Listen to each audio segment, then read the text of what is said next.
For the older men and women in power, it's over.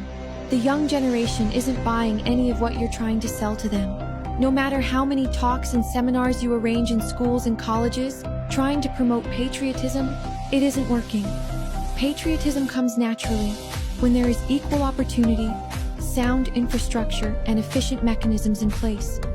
When you provide your people with basic necessities and ensure people get their rights, you won't have to go to schools and colleges to tell students that they are supposed to love their country. They already will, nonetheless. Young minds, the Gen Z, the Alphas, they know exactly what is happening, and despite your consistent efforts of trying to sell your views of patriotism to them, they are seeing right through it.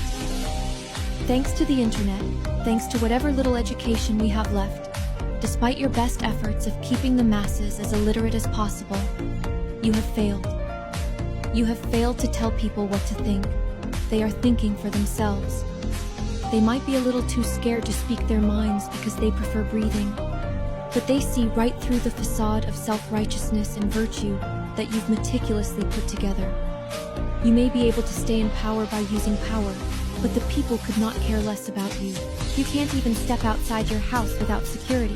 If that doesn't speak enough about your popularity amongst people, you need to reevaluate things. The younger lot has had enough, and because they have learned that they cannot challenge the powers, they're leaving the country. I would be too idealistic to think that they would lead a movement against corruption. They'd rather take a silent, quiet exit and not look back, because their friends who spoke up were silenced. But for the boomers, it's over. There is no future for them. There seems to be a massive disconnect between the young population and the current regime. There is no mutual ground. The Gen Z wants faster internet.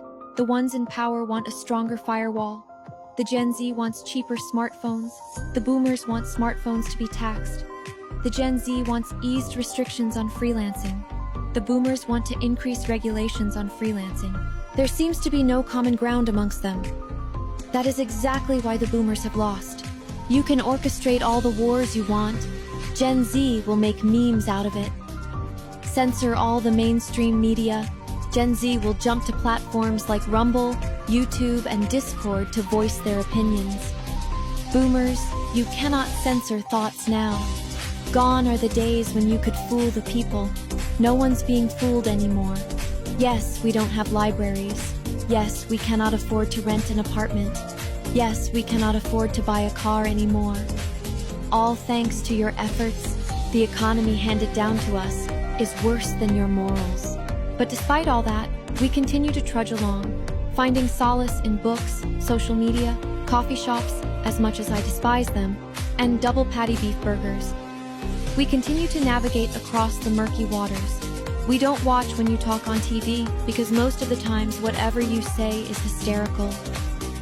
We have stand-up comedy for that. Why watch mainstream media? Times are changing, and the sooner you realize the better.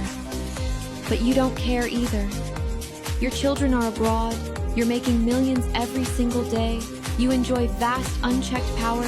You eat the finest of foods and drink only the cleanest of water. Why would you care? You will, when you realize no one's listening to you. You know why? Gen Z has their headphones on and their Spotify paid for. If the situation becomes unbearable, half of them will have enough resources to leave. The other half will make you listen to their music, and not in a good way. Boomers, we've had enough. We aren't buying your narrative anymore. It's worn out. One person standing against you. Remember the name Imran Ahmad Khan Niazi. Thank you for watching.